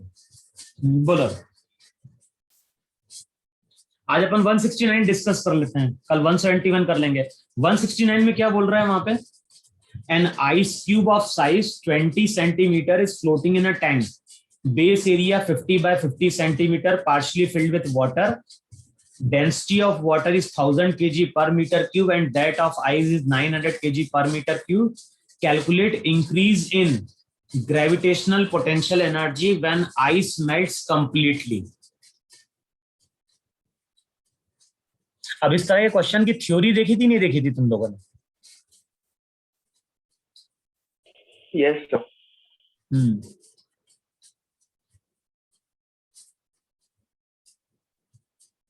देखो डायग्राम ऐसा है कि नहीं है? वहां पे आइस की डेंसिटी अप्रोक्सीमेटली इक्वल होती है, एग्जैक्टली तो होती नहीं है। 0.9 आइस की होती है, वाटर की 1 होती है। तो आइस कंप्लीटली नहीं जाता है, उसका कुछ पार्ट क्या होता है,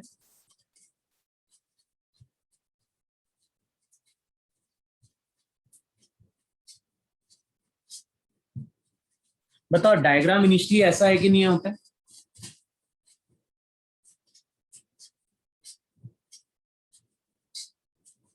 तो डायग्राम ऐसा है कि नहीं वहां पे?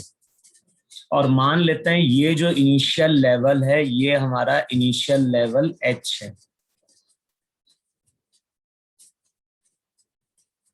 अच्छा, लिक्विड वाटर है ना? अब डायग्राम हमारा ऐसा दिया है कि नहीं दिया है वहां पे?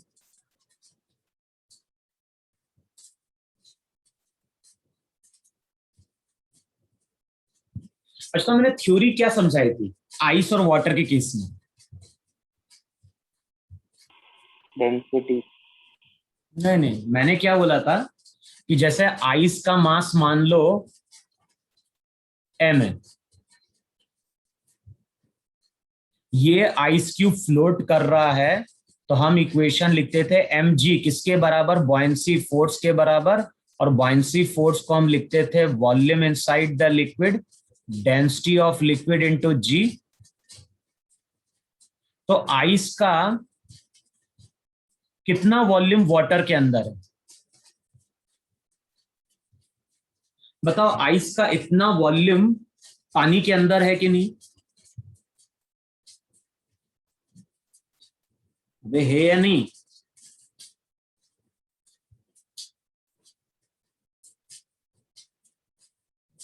अबे तुम लोगों से पूछ रहा हूं, है कि नहीं है? हाँ सर। अब देखो, जब मैंने क्वेश्चन की थ्योरी डिस्कस करी थी वहां पे, तो मैंने क्या बोला था कि पानी का लेवल पहले से तो इतना था कि नहीं था? तो जब आइस मेल्ट होगा तो बताओ इतनी जगह खाली होगी कि नहीं खाली होगी? हमें तो कंपेयर करना था। तो हम लोग क्या बोलेंगे? हम लोग बोलेंगे पहले से ही पानी का लेवल कितना था? H है कि नहीं है?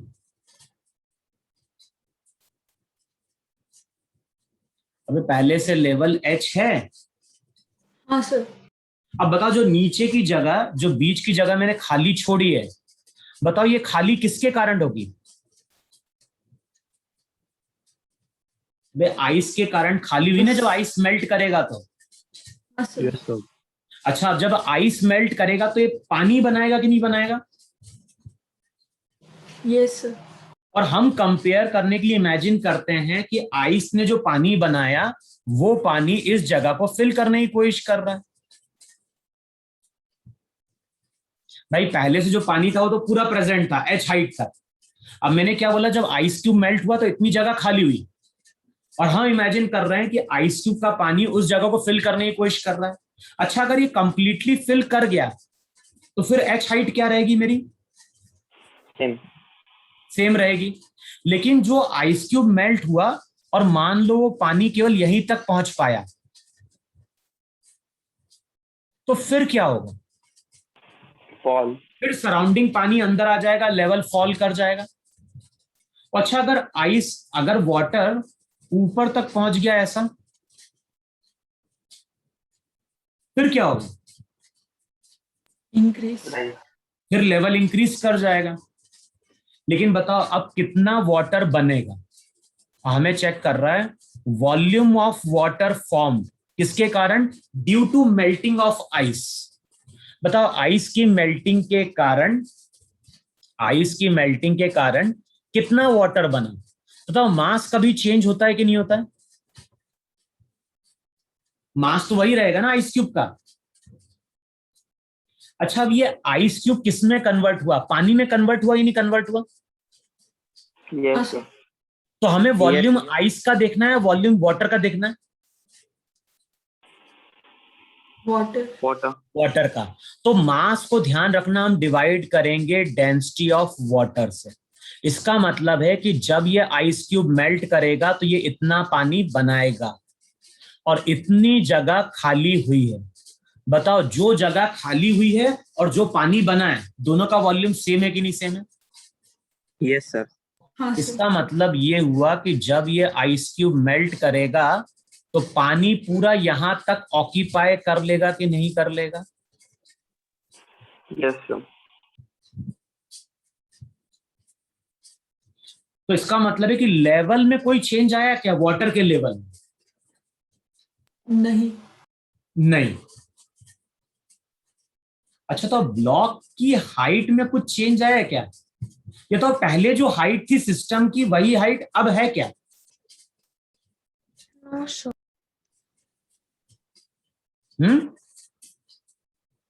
Yes, sir. कहाँ हाइट से? मैं वाटर की हाइट नहीं, मैं पूरे सिस्टम की हाइट की बात कर रहा हूं।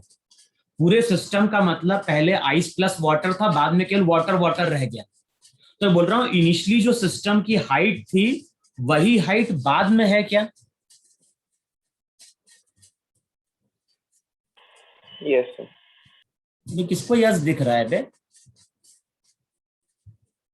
पहले आइस क्यूब थोड़ा ऊपर निकला हुआ था ना। Yes, sir. Yes, बे, sir. कम हो गई हाइट. ये हाइट ज्यादा नहीं दिख रही तुझे? ये वाली हाइट Yes, sir. बाद में तो यहीं तक रहा ना पूरा। Yes, sir. हाँ Yes. सर, तो बताओ, हाइट में अगर कुछ चेंज आया है तो उसके कारण पोटेंशियल एनर्जी में कुछ चेंज आएगा या नहीं आएगा? आएगा, आएगा. क्वेश्चन में पढ़ो, क्वेश्चन में क्या बोल रहा है?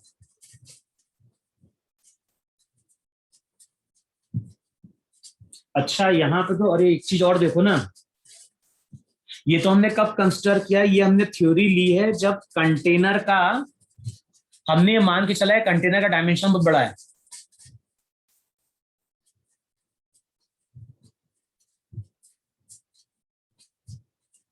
अबे जो हमने क्वेश्चन, अभी जो मैंने थ्योरी समझाई है, थ्योरी में हम क्या मान के चल रहा है? हम तो थ्योरी में ये मान के चल रहे हैं कंटेनर का एरिया जो है वो बहुत लार्ज है। यही मान के हम थ्योरी कर रहे हैं, नहीं कर रहे हैं?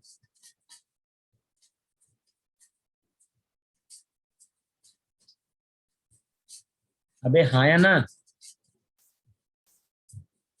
Yes, sir. लेकिन अच्छा, एरिया होता कोई फर्क पड़ता क्या?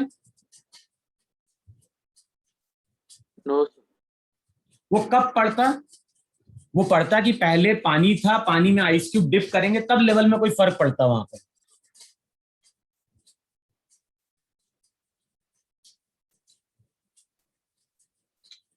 अब बताओ क्वेश्चन में क्या बोल रहा है?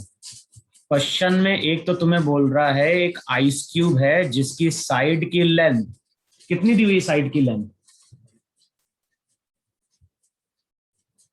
20 centimetre is floating in a tank. Tank का बेस एरिया कितना दिया है? 50 by 50.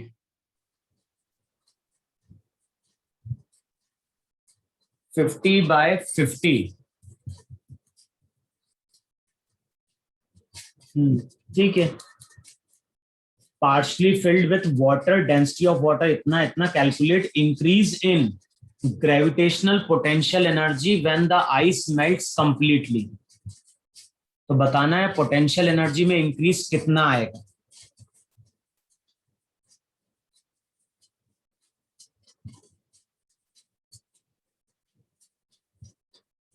अच्छा, पोटेंशियल एनर्जी किसकी चेंज हो रही है? तो मुझे जरा,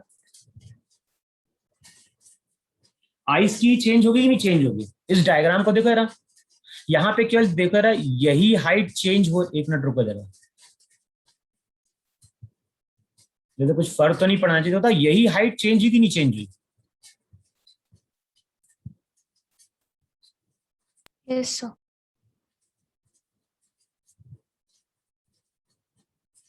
और पहले इस रीजन में आइस था, बाद में इस रीजन में वाटर बना कि नहीं बना?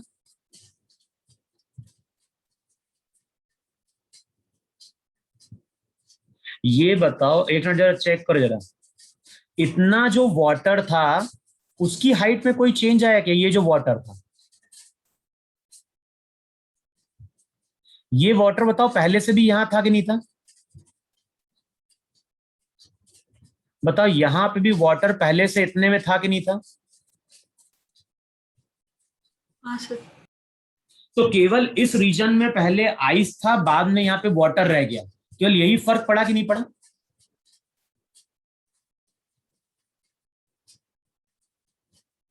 अबे हाँ या ना? हाँ सर। अच्छा अब ये बताओ मुझे, ज्योमेट्री से पहले ये हाइट कितनी थी, ये बताओ मुझे।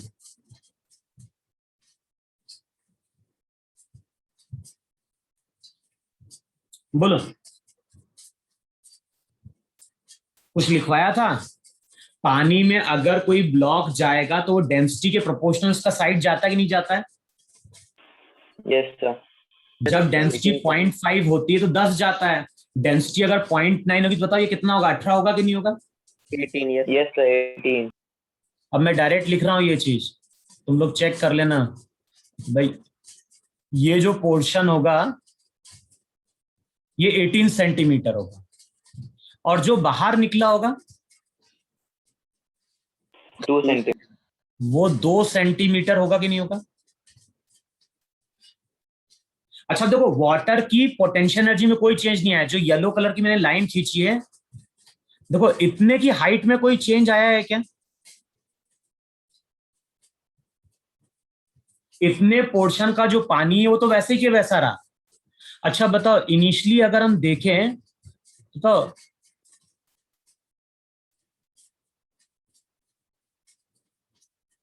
इनिशियल पोटेंशियल एनर्जी बताओ आइस की कितनी?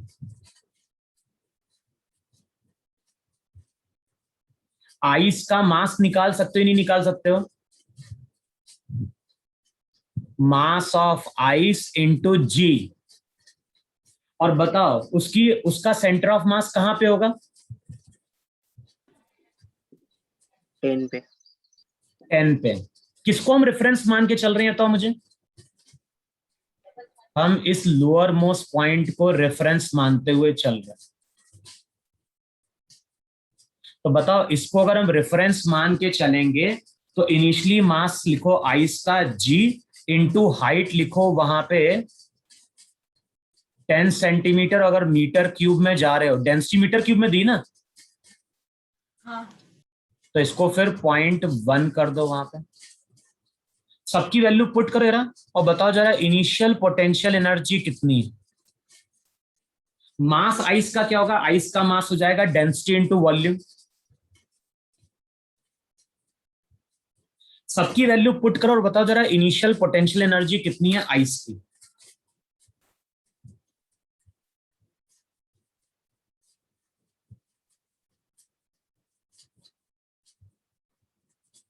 और मिलता है एरिया ऑफ क्रॉस सेक्शन उसने ऐसी दे दिया, उसका कोई फर्क है नहीं, यहाँ पे एरिया ऑफ क्रॉस सेक्शन कोई मतलब है ही नहीं वहां पे। Yes sir, यूज नहीं होगा. हाँ इनिशियल बोले रहा कितना आ रहा है?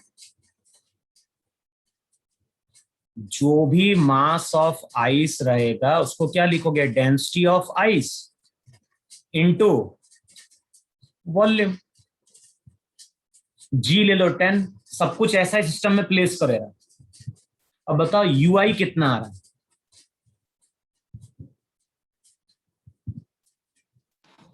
36 36 क्या है? Centimetre cube square. क्या सेंटीमीटर? जूल में आएगा ना, तो mgh।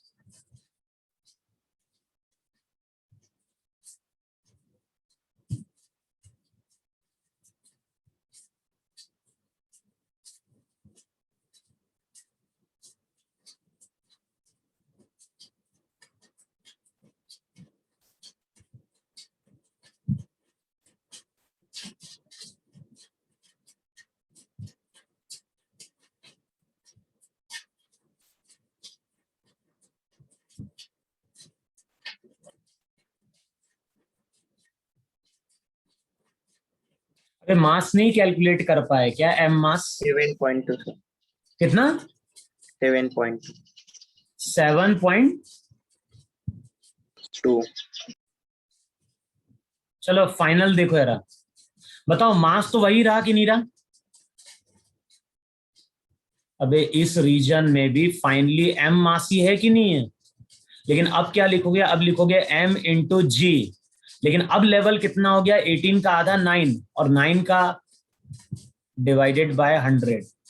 बताओ चेक करो, अब फाइनल एनर्जी mgh होगी कि नहीं होगी? Yes sir. लेकिन 18 का हाफ लो वहां पे। अब बताओ यूएफ कितना आ रहा है?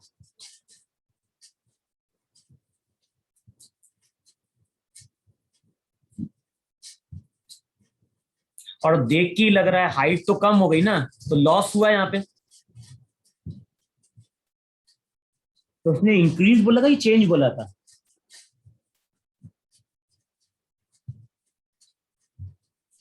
तो यहाँ ना इंक्रीज वर्ड नहीं होगा, यहाँ पे डिक्रीज हो रहा होगा। यस सर, हाइट तो डिक्रीज. कम हो गया ना भाई। मास तो वही है जो तुमने कैलकुलेट किया, जी वही है 10। अब कितनी आ रही यूएफ की वैल्यू? वो 7.2 से कम आनी चाहिए।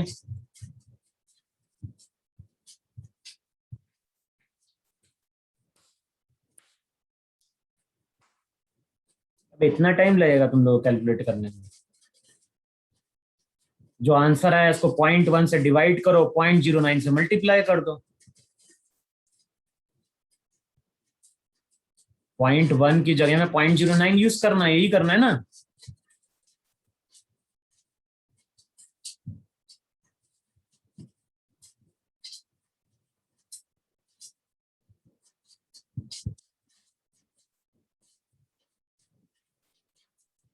तो बोलो इतना टाइम मत लगाओ। 6.48. 6.48 जूल। अब चेक कैलकुलेट कर लो चेंज। चेंज का मतलब होता है फाइनल माइनस इनिशियल, तो ये नेगेटिव आ रहा होगा। नेगेटिव का मतलब लॉस हो रहा है यहाँ पे। माइनस में कितना आ रहा है? गलत कैलकुलेट किया है तुमने।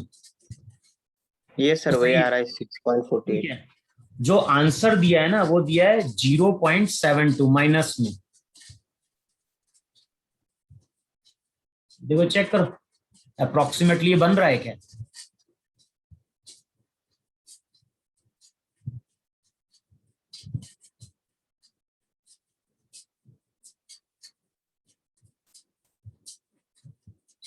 यस सर, बन रहा है. बन Yes, रहा है ना sir. वहां पे? हाँ सर।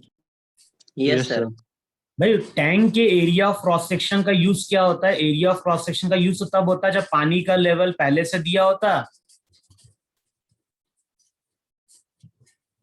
देखो ये तो नहीं था, अगर एरिया तब यूज होता वहां पे कि पानी का लेवल पहले से दिया हुआ है। अब इसमें हम क्या कर रहे हैं? आइस क्यूब को लेके आ रहे हैं, तो फिर पानी का लेवल वहां पे क्या कर जाता? इंक्रीज कर जाता। लेकिन एक बार आइस क्यूब आ गया उसके बाद तो एरिया का कोई यूज था ही नहीं वहां पे। तो यहाँ पे जो भी हाइट में चेंज आ रहा है वो केवल इतने रीजन की हाइट में चेंज आ रहा है। इस रीजन में पहले आइस था और बाद में केवल इतने रीजन में तुम्हारा क्या है? वाटर। तो यहाँ पे पोटेंशियल एनर्जी डिक्रीज हुई है। कितने से डिक्रीज हुई है? 0.72 जूल से डिक्रीज हुई है। आगे समझ में इतना? Yes sir. तो इस पे अब क्वेश्चन करके